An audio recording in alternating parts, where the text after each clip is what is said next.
सुमन, वो नीतू का फोन आया था। वो आ रही है आज यहाँ। क्या क्या बोल रहे हो आप? दीदी आ रही हैं? हाँ, वो उसके बच्चों के पेपर खत्म हो गए हैं ना, उनकी छुट्टियां पड़ गई हैं, तो बस आ रही है वो यहाँ। बस आपकी बहन के बच्चों की छुट्टियां पड़ी नहीं कि पेपर खत्म हुए नहीं कि चली आती है भागकर यहाँ। आप अपनी बहन को मना नहीं कर सकते थे? पर मैं क्या करूँ यार, फोन आ गया था उसका मेरे पास। और वैसे भी वो हर साल छुट्टियों में आती तो है यहाँ पर। इस बार नया क्या है, बस उसने मेरे पास फोन किया तो मैंने बोल दिया उसे आने के लिए। तुम्हारा दिमाग तो ठीक है ना? पहले की बात कुछ और थी। सारा काम मम्मी जी से पूछ पूछ कर करना पड़ता था। अब मम्मी जी तो इस दुनिया में रही नहीं। पहले तो तुम्हारी बहन बड़ी मम्मी जी से फोन कर करके आती थी। अब मम्मी जी तो रहे नहीं तो मुझे फोन करके आना था ना कि भाभी मैं मायके आ रही हूँ।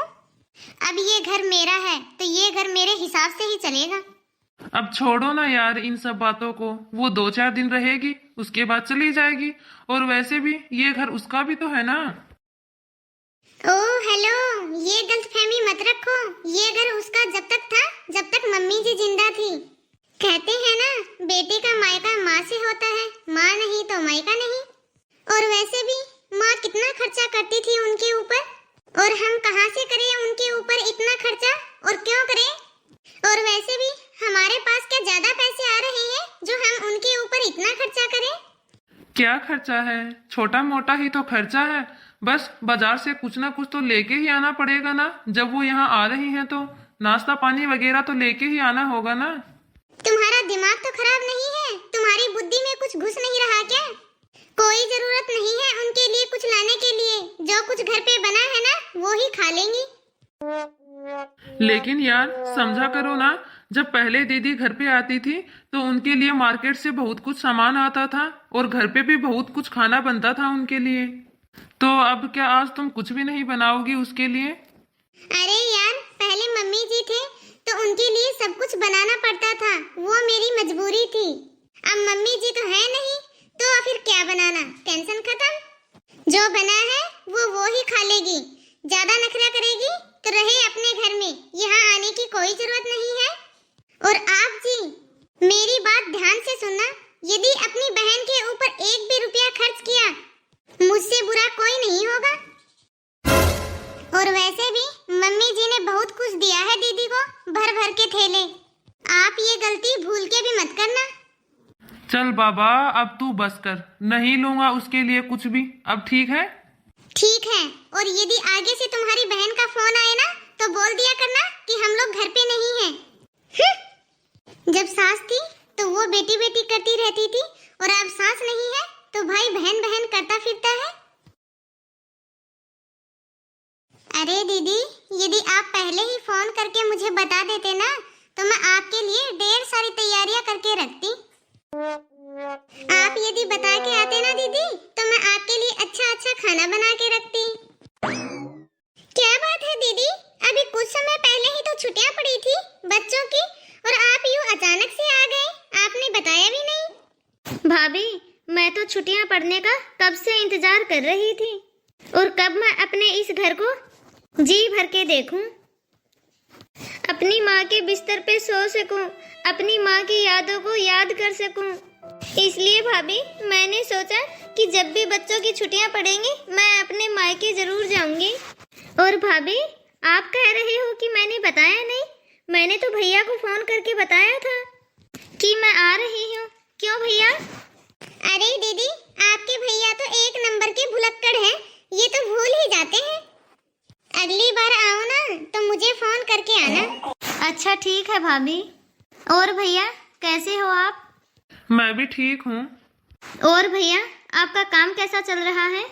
क्योंकि माँ ने मुझे बताया था कि आपके बिजनेस में बहुत बड़ा घाटा हो गया था। वो भैया, पहले तो यहाँ की बातें मम्मी फोन करके बता दिया करती थी, उनसे सब पता लग जाया करता था। भैया, अब आगे से कोई भी बात हो ना तो आप मुझे फोन करके बता दिया करो। मैं हूं ना भैया आपकी सारी बातें सुनने के लिए। पहले तो माँ थी, आप उनको सारी बातें बता दिया करते थे। अब भैया माँ तो है नहीं तो आप मुझे बता सकते हो अपनी मन की सारी बातें। अरे नहीं नहीं दीदी, ऐसी कोई बात नहीं है। और ये बात तो बहुत समय पहले की है। हाँ, हुआ था एक बिजनेस में घाटा, लेकिन अब सब ठीक है। अरे और तू बता, तेरे ससुराल में सब कैसे हैं? मेरे ससुराल में तो सब कुछ ठीक है भैया, सब अच्छे से हैं। मुझे तो खाली बस आप लोगों से मिलना था, इसलिए मैं यूं अचानक चली आई। भैया वो एक ही रात रुकूंगी, बस कल सुबह चली जाऊंगी। अच्छा दीदी, बस एक रात के लिए ही रहने के लिए आई हो? हाँ भाभी, मैं तो बस ये भैया की पसंद का अचार और आपकी पसंद के पापड़ लेकर आई थी। अरे दीदी, ये सब अचार और पापड़ तुम कैसे लेकर आई? ये सब तो मम्मी बनाया करती थी।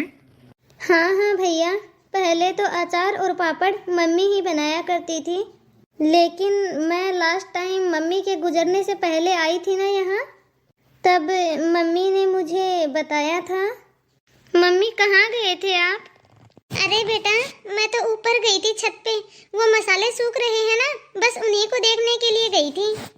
अरे मम्मी, सुबह से मसाला सुखाने के चक्कर में 15 चक्कर लगा चुके हो आप छत के। अरे मम्मी, मैं जब भी यहाँ पे आती हूँ तब आप कभी पापड़ बनाते हो, कभी अचार बनाते हो, कभी मंगोड़ी बनाते हो। आप तो बस ये सब करने लग जाते हो। थक जाओगे मम्मी, आपकी तबीयत खराब हो जाएगी। क्या बेटा, ऐसे कैसे तबीयत खराब हो जाएगी? एक माँ को अपने बच्चों के लिए ये सब करना अच्छा लगता है। वैसे भी तुझे और तेरे भाई को मेरे हाथ के बने हुए पापड़ कितने ज्यादा पसंद हैं, और तेरी भाभी को भी मेरे हाथ का बना हुआ अचार बहुत ही ज्यादा पसंद है। तो मैंने सोचा कि बहू के लिए अचार डाल रही हूँ तो थोड़ा अचार तुम्हारे लिए भी डाल ही देती हूँ। वो सब तो ठीक है मम्मी, लेकिन अपनी सेहत का भी ध्यान रखा करो आप। अच्छा बाबा अच्छा, यदि इतनी ही ज्यादा चिंता है तुझे मेरी तबीयत खराब होने की, तो चल मेरे साथ किचन में, तुझे भी अचार और पापड़ बनाना सिखा देती हूँ। और वैसे भी यदि कल को मुझे कुछ हो भी गया तो कम से कम तू अपने भैया और भाभी को अचार और पापड़ बनाकर खिला तो दोगी।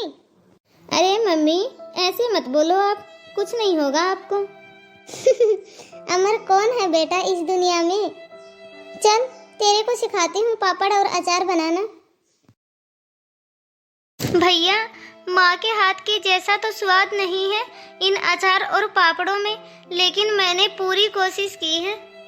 भैया, मैं माँ के गुजरने से पहले जब लास्ट टाइम आई थी ना, तब माँ ने मुझसे बोला था कि जब मैं इस दुनिया में ना रहूं तब तुम्हारे भैया की पसंद के पापड़ और तुम्हारी भाभी के पसंद का अचार बनाकर उनको देती रहना।